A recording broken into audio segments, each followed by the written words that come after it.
What is going on, my Masketeers? Welcome back to another episode, and today we're here to talk about the Super Mario Bros. Movie. Not that god-awful thing that came out way back when, but the new animated feature film. The premise of the film is simple. Bowser is out here causing havoc and trying to take over the entire world. Like always, Mario, Luigi end up getting sucked into this world by going to a drainage pipe, as you do. They end up in the Mushroom Kingdom, but they've been separated. Now, Mario, Princess Peach must stop Bowser before he enacts his plan to take over the whole kingdom. Very simple premise, right? Cool. The movie in and of itself, let me just say this. It is a children's film. So for all of my diehard Super Mario fans, go in there knowing that it's for kids. Always supposed to be. It just so happens that the games bang, and that's why we love the character so much. That being said, the movie in and of itself, it's a good film. It's a good film to have a good time for the kids. I would say that the one thing which I definitely liked was from the jump, they automatically start to show you, or they start to give you the elements of what made Mario so good, even in terms of like the side-scrolling platform, and how they implement it in the film is actually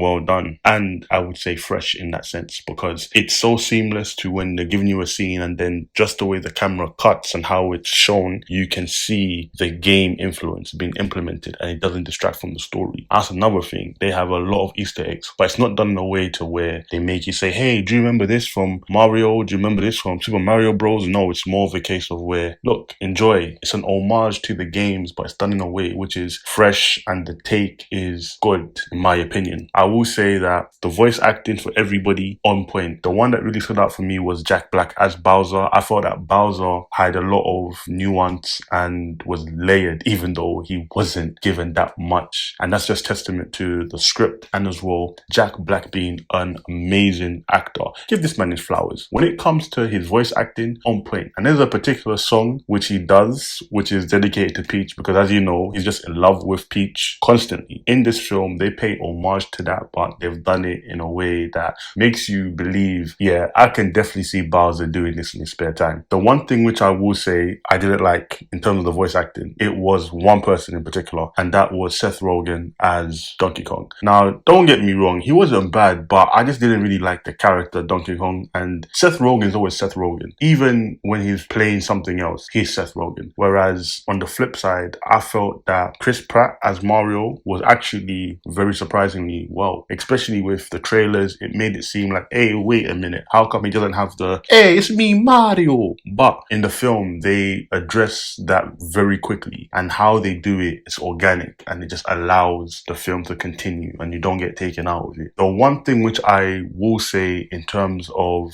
a negative with the film, this should not have been called the Super Mario Bros, because it's more just Super Mario. It's just Mario. Luigi and Mario get separated. They do this thing where they decided to flip it, whereas normally it's Luigi and Mario trying to go and save Peach. But, you know, we're in a new age and we're not conforming to standard stereotypes and gender roles. So Peach is not a damsel who needs rescuing. This time it's Luigi that gets captured, and it's Mario and Peach that go to rescue Luigi. For me, that didn't really work too tough. And it's not even a case of where you need to make Peach the one you have to go rescue. I don't think Peach needed to be rescued. I think if they just tweaked one simple thing in the motivations and why Mario, Luigi, and Peach are going to stop Bowser, that would have been absolutely fine. I just felt that separating them, it wasn't the right thing to do, especially because the film is called Super Mario Bros. Mario and Luigi's chemistry in the film is actually on point. So they're so well together that you kind of get upset that they're not together, because Luigi, I think at best he might only get 5 to 10 minutes of raw screen time. The rest is literally just Mario, Peach doing their thing. I would say that for me, if they change that, if they put Mario, Luigi, and Peach together and they go to stop Bowser, rock on. Another thing which I would say is I really liked how they took the old school music from like the different games and they found a way to implement them into the film. It doesn't feel jammed in because they updated them for a modern audience. If you know the songs, if you know the sounds, you can definitely hear them, but they've been tweaked to where it fits with the action and with the scenes what they've been played in. That was definitely a plus for me. I would say that overall, this film was quite good. Again, it's a kid film. We as adults just love it because we grew up with these games. But if you're going to take your kids to go watch this, they are going to have an amazing time. I'm going to give it a 6 out of 10. I'm going to give it a 6 out of 10. It's a good film, nothing special, but it is leaps leaps and bounds above the original mess that we got way back in the day. And that's the thing which I will say for any game, especially something in the lines of Mario, Sonic. Just do an animated movie. Don't do this live action thing, because it's very hard for you to try and keep the same energy in a live action that the games emulate, especially because the worlds which they occupy are so vibrant that when you bring them into the real world, you lose some of that essence. Overall, my verdict, 6 out of 10 for the film. I thought it was a good film, especially as a grown-up watching it. But if you're a kid, you're gonna love this. A kid will probably give this an 8 or a 9. Those were my thoughts for the film. Please sound off in the comments. Let me know what you thought. And like always, like, comment, subscribe, and I will see you at the next Masquerade. Peace.